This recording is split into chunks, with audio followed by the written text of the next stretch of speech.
First, open the electric power button, the two buttons, and then to open the air pressure.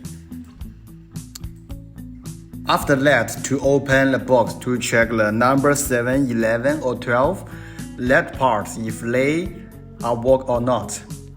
And then the port start to work.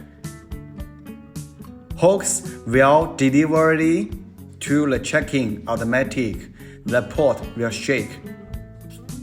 And then after all the hooks to get the check-in, and 4 of the check-ins, the sensor will be the red light, and then the port will stop to shake.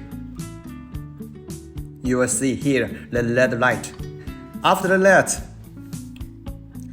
we only need to put the backboard on there, and then to press the foot switch, and then it can work well.